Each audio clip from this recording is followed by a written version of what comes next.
نعوذ بالله السميع العليم من كل شيطان رجيم. بسم الله الرحمن الرحيم. الحمد لله والصلاة والسلام على رسول الله صلى الله عليه وسلم. سبحانك لا علم لنا إلا ما علمتنا إنك أنت العليم الحكيم. رب اشرح لي صدري ويسر لي أمري واحلل عقدة من لساني يفقه قولي. اللهم إنا نسألك علما نافعا ورزقا طيبا وعملا متقبلا. ربي زدنا علما. السلام عليكم ورحمة الله وبركاته. Donc, suite aux très nombreux commentaires sur les Solela et leurs problèmes récurrents qui reviennent un peu pareil chez la plupart, suivant leur degré spirituel, je fais cette vidéo dans un premier temps en tant qu'avertissement. J'y reviendrai pour les traitements petit à petit dans les prochaines vidéos. Alors, pour le traitement, au départ, tout le monde veut guérir et est très motivé. Mais une partie va lâcher l'affaire ou va y revenir plus tard seulement en cas de problème. Y revenir seulement quand ça va pas ne va pas t'aider, parce qu'entre-temps, les diables, eux aussi, ont pris aussi des dispositions différentes pour te bloquer.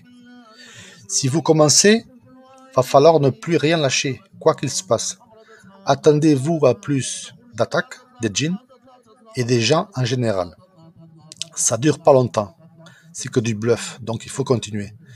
Je dirais à ceux qui veulent exploiter leur potentiel et ne plus être leur victime, il ne faut jamais faire un traitement pour récupérer les dons volés par le monde ténébreux avant d'avoir fait un programme de nettoyage total.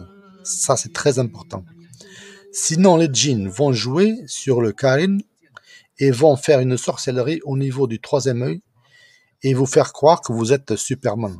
Ils vont agir sur le monde matériel et vous aider à avoir une vision et vont s'arranger pour que cette chose arrive.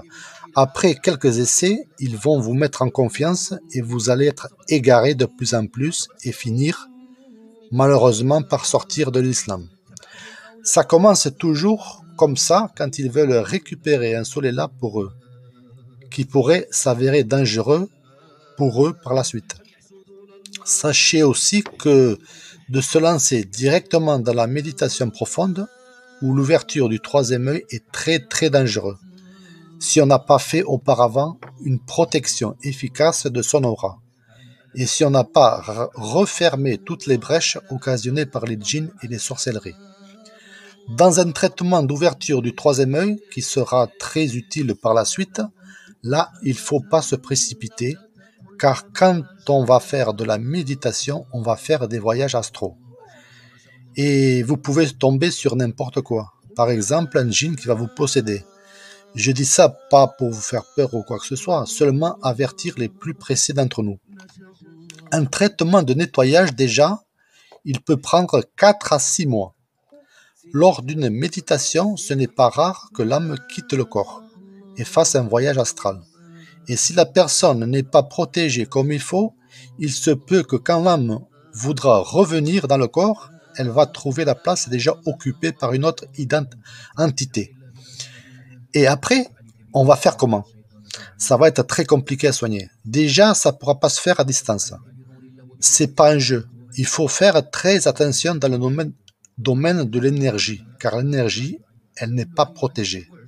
D'où l'intérêt de le faire. Dans la suite de cette vidéo, la prochaine fois, je vais seulement parler du nettoyage total du corps pour commencer. Je vais, Inch'Allah, essayer de poster des vidéos qui seront la suite les unes des autres. Comme ça, pour la progression des soins, ce sera mieux. Donc, celle-ci, c'est l'avertissement et puis ce sera le traitement total du corps. Ensuite, l'augmentation de la lumière, car une trop longue vidéo me paraît pas souhaitable et surtout va embrouiller plus qu'autre chose. Comme les soins complets vont quand même durer un petit moment, entre-temps, je posterai peut-être d'autres vidéos, mais sur un autre sujet, ou sur les différents types de Solela. Voilà. Donc, je vous dis à la prochaine. Portez-vous bien et qu'Allah vous facilite. Amin.